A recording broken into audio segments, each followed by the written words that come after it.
Hi, everyone. Thanks so much for joining us for How She Does It. On this show, we talk about all things women, money, and power.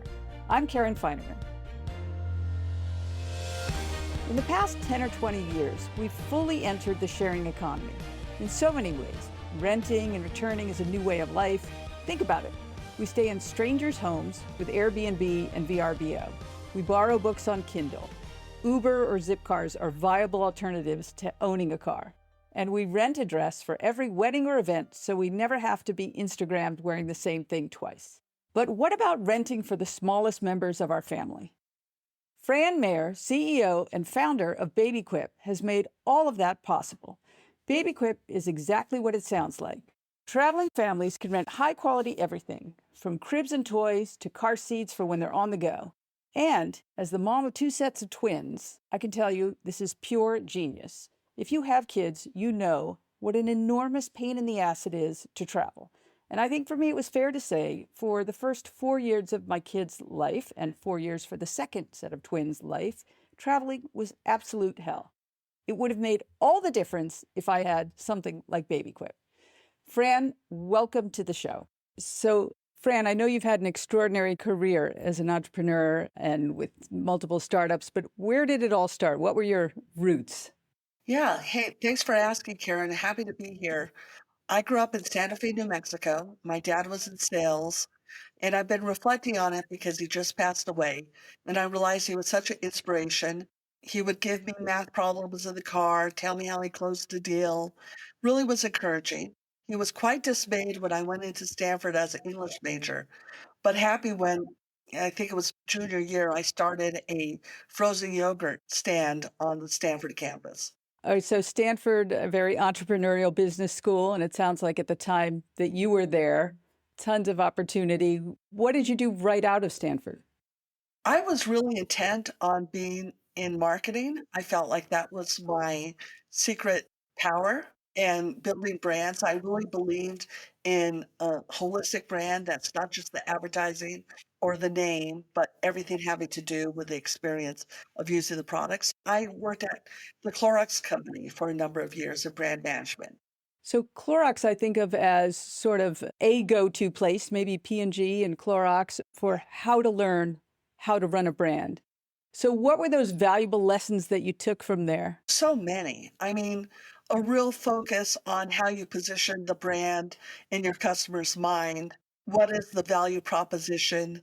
What are the different channels that you can use to reach your customers? And this, of course, is all pre-internet. While I was at Clorox, we were talking about how to reach people with personalization, but pre-internet, there wasn't a whole lot you could do. So that was mailings, or what were you doing? Yeah, some experimentation with direct mail. And then I went on to AAA, which is very much about direct mail membership economy. And that was actually a very good experience that when I joined my first startup, it was both the Clorox experience and the AAA experience made a big difference. And so that subscription, that's sort of verging on maybe getting to a more what we think of modern kind of business and marketing. Did you feel like something was changing? Yeah, I think that if you look at the early 90s, we were seeing a progression. And at AAA, I really understood the value of membership and subscriptions. And the values not being just in terms of getting the recurring revenue from the business standpoint, but actually creating a connection and a community with your users. And one of the things that I did at Match.com, which was my first startup, is I advocated for a membership business model when the proposal on the table was to charge per connection. But at Match, we really tried to position ourselves to women. And I didn't think charging per connection was something that women would like. And that was a proposal to charge per connection. And we had the explicit strategy to target women with the idea that if we could get women, the men would follow, which made a lot of sense because women were really the scarce resource, still are on most of the dating sites. And so we really focused on making it attractive to women, not just in terms of how we advertise, but how we built the product. And a membership business model was one of those innovations. Okay, so this is really the dawn of this kind of business. And prior to that, it had been sort of, I don't know, classified ads, but in the sort of dating space, which a lot of people were hesitant to do. They were sleazy. Right. So, okay, let's call it exactly what it was. So, how did you sort of get the idea of, okay, you said having women on it in a subscription was really important, but what was sort of the early formation of how do we make this work and how do we make this something that people feel comfortable with? Yeah, so 900 numbers in classified ads was the prevailing business model for newspapers. And honestly, newspapers would put horrible ads up, like "I'm into a gangbang," to generate 900 number revenues. So you can understand it. And sure, there were more upscale personals in like nice magazines, but really, we're talking pretty sleazy. Now, here you have the internet, which really you can ask more questions, you could put longer profiles, you could do a whole lot better with the matching, both ways, right? Not just I read it and I like it, but that they would like me too. So that was just a fundamental big change. We knew we didn't want to be like 900 personals. We really wanted people to actually find love and better dating. And as I mentioned, the first strategy was targeting women. And that involved not just marketing, but the way the site looked, the kinds of questions that we asked. One of the things that I talk about is the engineer comes into my office. Well, what are we matching in terms of weight? What should be the pound breakdowns? I said, no, we are marketing to women. Women do not want to put their weight down. And so we're going to have body type. And, to this day, dating sites don't ask you about your weight. Of course, now we have photos. Back then, a lot of our initial questions were about how you looked, right? But early on, we saw that people wanted questions that related to longer term relationships. We started out with 5 questions, 6 questions, a lot of them having to do with appearance.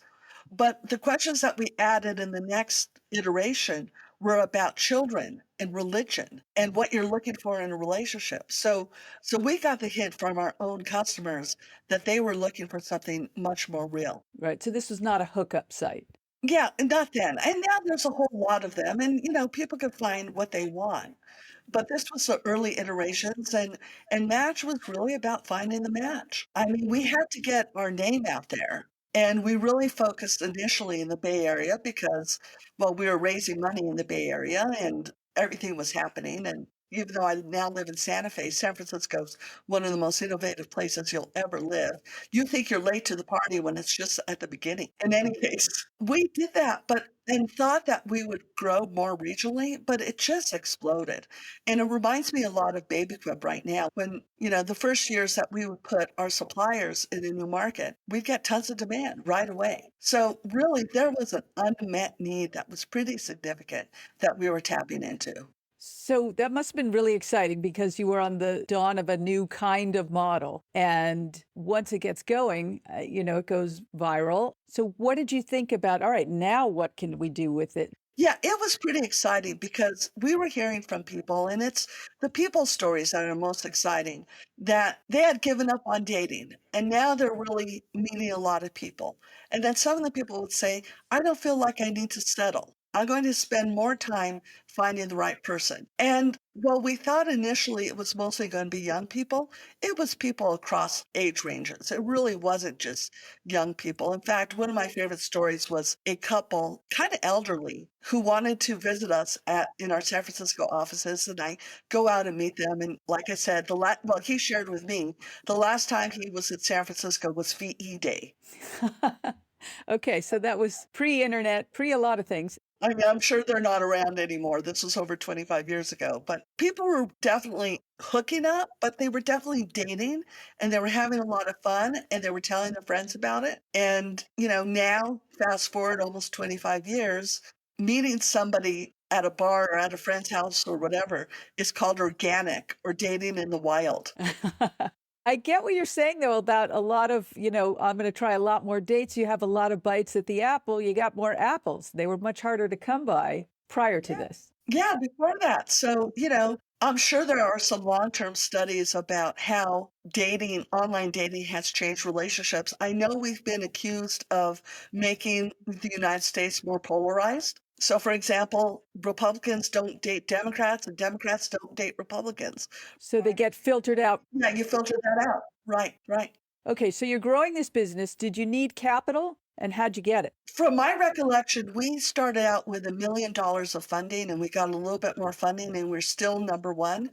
But also, there were some mistakes made. So, for example, I had to show that all the money we spent on advertising and PR and stuff brought in a return. So I was running it cash flow positive. Who does that with a social network? Nobody. It's ridiculous, especially early, but we didn't know. And we didn't probably have enough money. But back then, money was kind of cheap. And honestly, if you start a brand in the mid 90s and you did it right, and we cared a lot about brand values, you could have an enduring brand to today. Okay, so you have this company, it's cash flow positive, it's growing really quickly, and I know something changed, something happened. Well, the company, Match.com was not the company. The company was Electric Classifieds. And the money that was raised was to build a platform to get newspaper classifieds writ large onto our platform. And Match.com was always supposed to be proof of concept. And like we spoke about at the beginning, it was considered a bit sleazy. Plus, at this point in time, the ideas of social networks and online brands and community were not really well understood, certainly not by investors. So our investors were committed to this online advertising for newspapers model, and they couldn't raise enough money. And so they want to sell Match.com and put the money into the electric classifieds. And this is before eBay and Craigslist and everybody else. And it didn't succeed. So I protested. I said, we're number one, we're growing, we've got good economics, but the board decided to go a different way. My personal big mistake is I should have raised the $7 or $8 million that they sold it for. And here's where, and I know you're targeting women entrepreneurs, I did not have enough confidence. I did not ask for help. But on the other hand, had I been a guy, I think somebody would have said, why don't you do this and we'll help you? And, looking back on it, I feel like had I had more support within the company, also at home, had I reached out to some friends and said, here's the dilemma, I think I would have gotten the encouragement and would have done it. As it happens, it sold for less than $8 million to send it. A year later, it sold to what is now IAC or was IAC for 10 times as much. And I made a couple $100,000 being the good girl, helping these deals happen. But that's not what I deserved. All right, so I mean, we've heard so many stories about how difficult it is for women to raise capital, and sort of the idea that you didn't even think about that was a viable option for you to raise money or get the help that you needed to do it. I mean, the idea now of not being able to raise $7 or $8 million to buy a business that's number one, that is cash flow positive, it's astounding. But things change. This isn't the end of your entrepreneurial career, as I well know. I want to hear about your next step after Match. I know you went in a different direction to the nonprofit sector. Yeah, so from Match.com, I went over to Women.com, built up that brand, focused on women. Believe it or not, there weren't that many. From there, I went over to BlueLight.com, which was height of the dot-com boom, big budgets, $100 million. The idea was to get Kmart shoppers online. And then about 2000, the bust started to happen, which was for San Francisco as big as 2008 was for New York. Okay, I mean, it was bad. And at that point, my women.com stock wasn't worth much, and Blue Light exploded in the bad way, not in the good way. And I went over to Trustee, which was an internet privacy company. It's now called TrustArc. They're doing very well. And it was a nonprofit, but this time I was CEO. And I believed in strong, important brands. And Trustee had a lot of customers. And basically, it was certification of privacy policies and review of privacy practices of companies. And about 2005 or 6, I realized that we could not compete without having technology. And it was important for us to really take the market opportunity that we had. And so I changed it from nonprofit to for profit. And Karen, this is what I call my do over. This time, I got the investors. I got an ownership position. And when we went from nonprofit to for profit, now we had owners that were investors. I found the investors, Teresa Gao, who at the time was at Excel. Teresa's a Midas Touch venture capitalist. So that was super exciting. And that was hard to do. I had to convince a very risk averse board of corporate privacy officers that we had to go for profit. And Trustee is not as big of a brand as Match, but nonetheless, I had a do-over. It's important to do that. In 2009, we brought in another CEO. I really wasn't committed to 10 years doing privacy at that point. And privacy is complicated. Privacy is hard. And stayed on for a few more years, left in about 2012, was still on the board, but started to explore some different things. And post-divorce, moved from Alameda to San Francisco, bought a house up the street from Airbnb. And before you know it, I was renting rooms in my house on Airbnb. Just to see, all right, what's this like? I can make some extra money, but what is this model? How does it work? How does it work? You are so ahead of your time, though. And I thought I was behind. But so many things. I mean, Match.com, and then Trustee, the privacy issue, going for the not-for-profit to for-profit. Can I go back for a second? You said you got divorced, and earlier you had mentioned you didn't have enough support at home. So we have a lot of women who are trying to balance a lot of things. I think the early years at Trustee, my kids were those ages that you want to hang out with them a little bit more. And being a nonprofit executive director, I had a little bit more control, although I did travel quite a bit. I think that I wasn't that young when I got married, but the internet hadn't happened. And I remember telling my kids, years ago, not that many years ago, you don't understand, the internet happened. Yeah. I try to remind my kids, no, at college, we didn't have phones. You had a whiteboard on your door with a Velcro sticky and a pen. And if someone came by to see you, they knocked on your door and wrote their name, said, hey, I've stopped by. Unimaginable to them.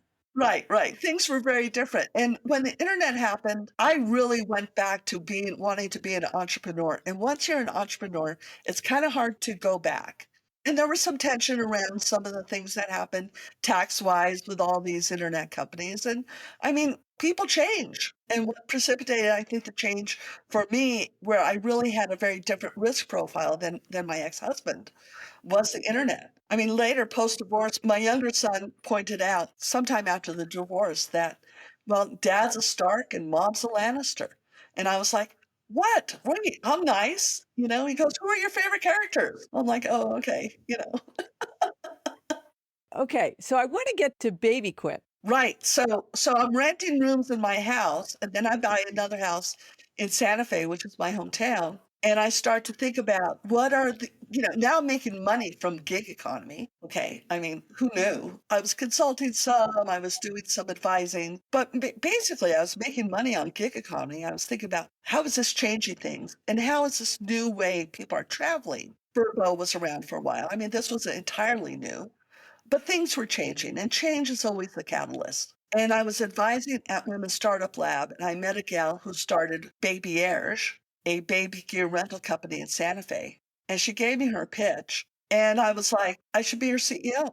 And so we formed the company and she left about a year later. It's kind of hard if you're not a startup person to be a startup person. And then the fun thing is my older son joined as her CTO. So I've been working with my son since 2017. Which is fantastic. I think says a lot about you, a lot about him. That's great. Well, I can't micromanage him and I can't call him Joey. Does he call you Fran? How does it work? He calls me Fran. Yeah. All right. I know you guys went to pitch on Shark Tank. Right. Together. Together. Right. Okay. You're obviously a seasoned, serial entrepreneur by then. So what was it like preparing for that pitch? So it was really fun. Again, it was so much more fun for me because I did it with my son. Now, my son, his side hustle, he's a jazz performer. So he, a pianist, was on a big band in the DC area after college. So he's pretty good. So I had no worries about that. We had to send in video after video of us talking about our story. And Joe really took a lead in a couple of aspects. One was the producer said, you have to bring a pack mule on the stage. So we could say, you need a pack mule to carry all this baby gear. And I was a bit reluctant, but Joe took control of it. You can actually rent a pack mule in Los Angeles, and of course, a trainer and an animal rights person.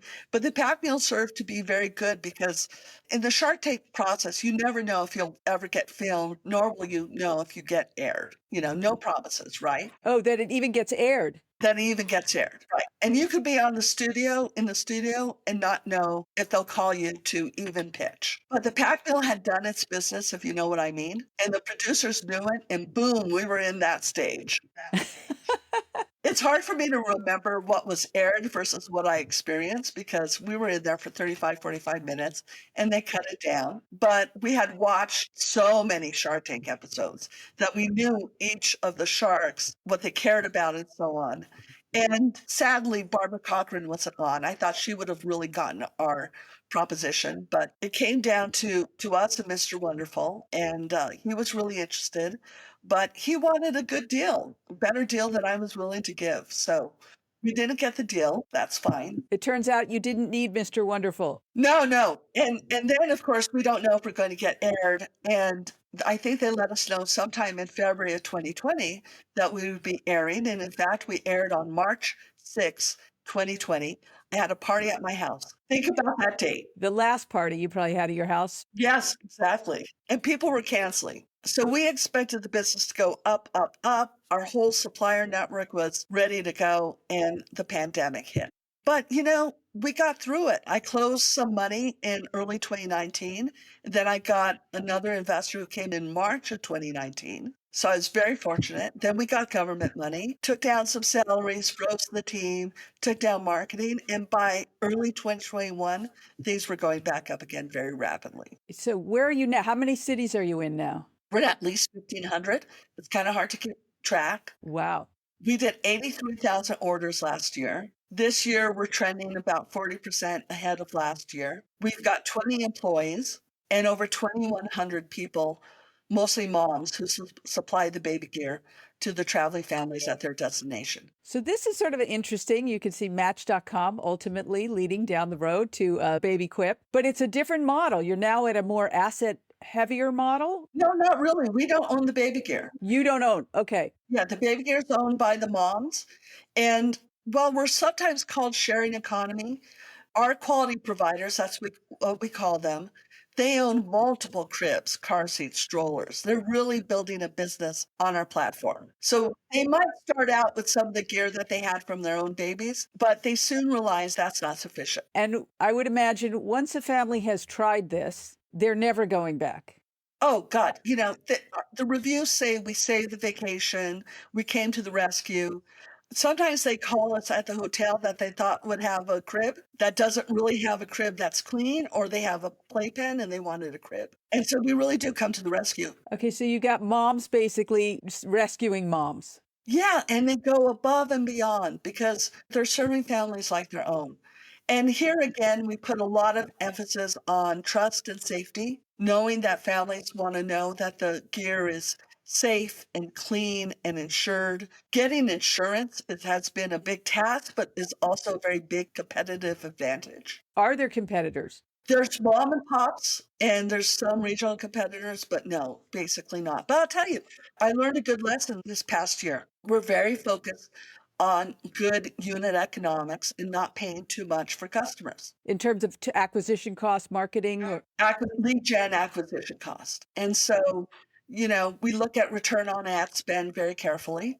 And I realized that in Orlando, we weren't number one. You weren't number one. Right, because Orlando, the biggest destination for family travel, has a lot of competitors. And our model of being cheap on the lead gen meant that we weren't always ranked highest on Google search, either on paid or on organic. And so now we're really going to be focusing on Orlando because we need to get in front of all those families. I think over time that will give us more awareness, and we should be number one in the number one destination for families. I think what I'm trying to say is that, you could be the market leader and think that you have everything under control, and then you look at one of the most important markets and realize that's not the case. All right. So you've had this long career now. It seems like you earlier said you weren't confident. How would you rate your confidence now? Oh, yeah, so much better. Yeah. But I advise other founders, and still I make some of the same mistakes. Of course. I downplay the market size, or I don't put together as aggressive forecasts as a guy would do. I mean, sometimes I have to say to myself, what would a guy do? Just to reset. I do this show and we sometimes we'll have guys come on the show and say the market's going to do this or that with a great deal of confidence and I used to think, wow, he doesn't possibly know what the market will do.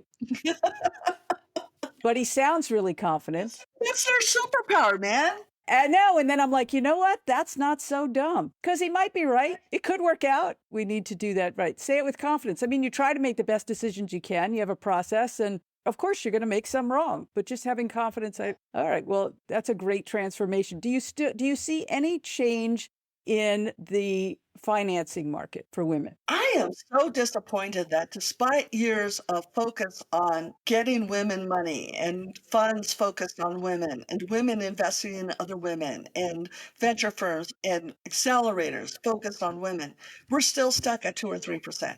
And honestly, Karen, what's the explanation? There's no other explanation other than incredible bias and lack of money that women have. Although women's purchasing power and women's wealth in the United States is fairly high. So, I also work with how women invest as an investment advisor. We're trying to invest in women-led companies, and it's rough. It's really rough out there. And it's going to take more time than I expected to meaningfully move those numbers. And we need a lot more women really posting big numbers in IPOs and acquisitions and in just general wealth. I understand. And yeah, there is no other explanation. The math doesn't hold up. Right. I don't think any of us can really think that women only have 3% of the good ideas. Yes, I like when you put it that way. That makes, I mean, it is ridiculous. All right. So, do you have a longer term plan for BabyQuip that you want to share? Obviously, you want to be number one everywhere you think it makes sense, but beyond that. Well, I think what we've learned, and we learn a lot from our community of quality providers, is that families want more than baby gear. They want beach gear. They want pet gear.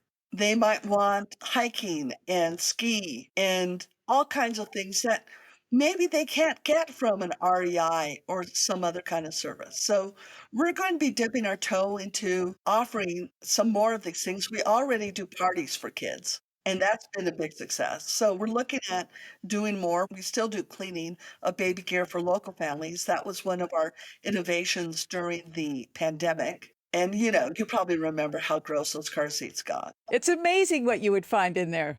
It's amazing what you would find in there. Okay, we're back with the lightning round. So this is just would you rather. So Fran, all you got to do, only challenge, don't think about it, just answer first thing that comes to your mind. Okay. Hinge or Bumble? Bumble. Travel back in time or into the future? Future. Thought you would say that. Okay. New Mexico or California? Ooh, right now, New Mexico. Okay. Baseball or football? Baseball. Travis Kelce or Taylor Swift? Taylor. Laugh uncontrollably or be moved? Laugh. Okay. Regular crib or $2,000 crib that rocks the baby to sleep? Regular. But our customers love this new. Pink or blue or gender neutral colors? Gender neutral. The Dropout or We Crashed? The dropout. The Timing the Market or Time in the Market? Timing of the market. Okay. Fiction or nonfiction? Fiction. What is something you changed your mind about in the last year? I have really embraced classical music, which I kind of enjoyed, but now I'm like obsessed. And I don't know why. Okay, that's a good one. All right, what's the best investment you've ever made? I think you told us what the worst one was. Investment could be any kind of thing. Oh, it's probably going to be BabyQuip. Uh-huh. Okay. And I put a fair bit of not just, what do you call it, sweat equity, but some real money into this company. Uh-huh. And I think I'm going to put in more. The second best would probably be the house in San Francisco I bought. Okay. All right, Fran, I could talk to you for so much longer than we have, but we don't. Thank you so much for being with us. Where can people find out about, is it babyquip.com? Yeah, babyquip.com, BABYQUIP, and Fran Maier, Maier on LinkedIn. And you do know we have a promo code, Okay. What is it? HerMoney, HerMoney, $20 off any reservation over $100. Okay. Great. Thank you. Thank you so much for joining me today on How She Does It. When you have a moment, please follow us on Apple Podcasts and subscribe to updates from the HerMoney community at hermoney.com/subscribe. Our producers are Catherine Tuggle and Haley Pascalides, with help from everyone at HerMoney. This podcast is mixed and mastered out of CDM Sound Studios. Our music is from Video Helper, and our show comes to you through Megaphone. Have a great week, and I look forward to seeing you here with us again. Onward.